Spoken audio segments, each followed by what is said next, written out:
নমস্কার, আমি প্রশান্ত। গল্পের আসরের ইউটিউব চ্যানেলের পক্ষ থেকে সবাইকে জানাই অনেক অনেক শুভেচ্ছা, ভালোবাসা ও অভিনন্দন। আজ আপনাদের জন্য নিয়ে এসেছি শরৎচন্দ্র চট্টোপাধ্যায়ের লেখা বোঝা গল্পটির পরবর্তী অংশ, পঞ্চম পরিচ্ছেদ। 2 বৎসর পরে। 2 বৎসর কত হইয়াছে। নলিনীর বয়স এখন 18 বৎসর। তাহার আর পূর্বের মতো কষ্ট নাই। স্বামী এখন আর তাহাকে অযত্ন করে না। স্বামীর ভালোবাসা জোর করিয়া সে লইয়াছে। যে জোর করিয়া কিছু লইতে জানে, সে তাহা রাখিতেও জানে। তাহার এখন আর কোনো কষ্টই নাই।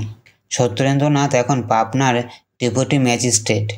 স্ত্রীর যত্নে, স্ত্রীর ঐকান্তিক ভালোবাসায় তাহার অনেক পরিবর্তন হইয়াছে। কাছারির কর্মের অবকাশে সে এখন নলিনীর সহিত গল্প করে, উপহাস করে, গান বাজনা করিয়া আমোদ পায়। এক কথায় সত্যেন্দ্র অনেকটা মানুষ হইয়াছে।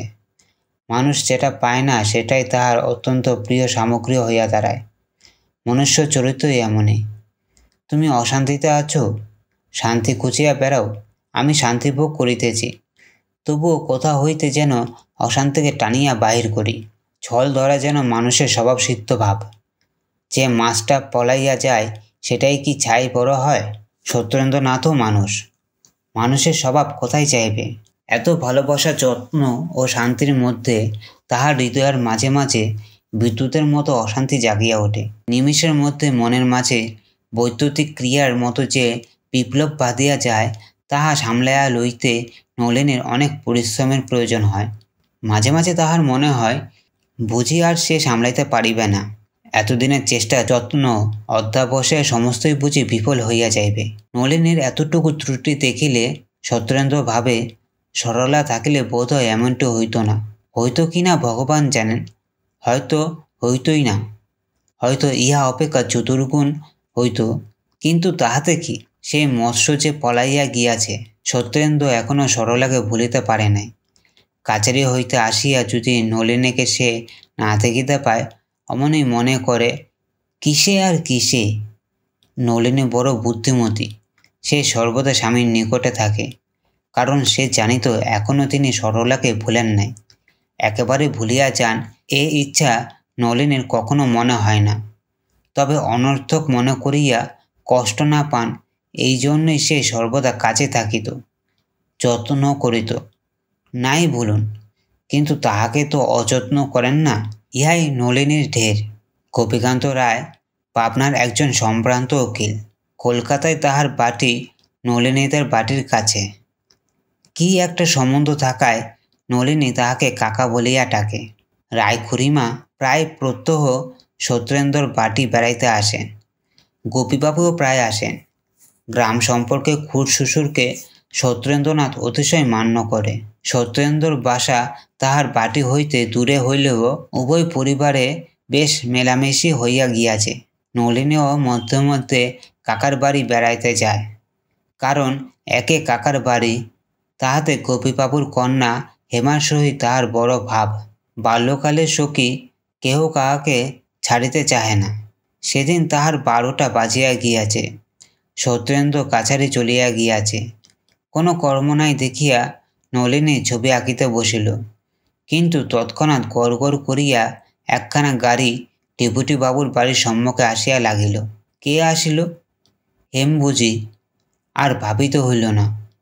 বিষম কোলাহল করিতে করিতে হেমাঙ্গিনী আসিয়া উপস্থিত হইল। হেমা আসিয়া একেবারে নলিনীর চুল ধরিয়া কহিল, আর লেখাপড়া দরকার নেই, ওঠ আমাদের বাড়িতে চল। আর লেখাপড়া দরকার নেই, ওঠ আমাদের বাড়িতে চল, কাল দাদার বউ এসেছে। নলিনী কহিল, বউ এসেছে? সঙ্গে আনলে না কেন? হেম কহিল, তা কি হয়, নতুন এসেছে, হঠাৎ তোর এখানে আসবে কেন? নলিনী কহিল, আমিই তবে যাব কেন? হেমাঙ্গিনী হাসিয়া বলিল, তোর ঘাড় যাবে, এই আমি টেনে নিয়ে যাচ্ছি। চুল ধরিয়া টানিয়া লইয়া যাইলে নলিনী কেন, অনেককেই যাইতে হইত। নলিনীকেও যাইতে হইল। যাইতে নলিনীর বিশেষ আপত্তি ছিল, কারণ তাহাদের বাটি যাইলে ফিরিয়া আসিতে বিলম্ব হইত। 2-1 দিন নলিনীর বাটি ফিরিবার পূর্বেই সত্যেন্দ্রনাথ কাছারি হইতে ফিরিয়াছিলেন। সেরূপ অবস্থায় সত্যেন্দ্রর বড় অসুবিধা হইত। তিনি কিছু মনে করুন আর নাই করুন, নলিনের বড় লজ্জা করিত, কারণ সে জানিত কাছারি হইতে ফিরিয়া আসিয়া তাহার হাতের বাতাস না খাইলে স্বামীর গরম ছুটিত না। বিধাতার ইচ্ছা, বহু চেষ্টায় আজও নলিনী 7টার পূর্বে ফিরিতে পারিল না। আসিয়া সে দেখিল সত্যেন্দ্র সংবাদপত্র পাঠ করিতেছে, তখনও কিছু আহার করে নাই। খাইবার ভার নলিনী আপন হস্তেই রাখিয়াছিল।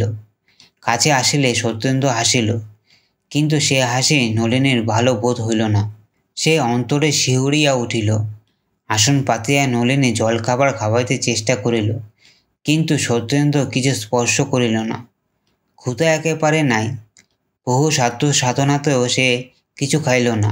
নলিনী বুঝিল এ অভিমান কেন।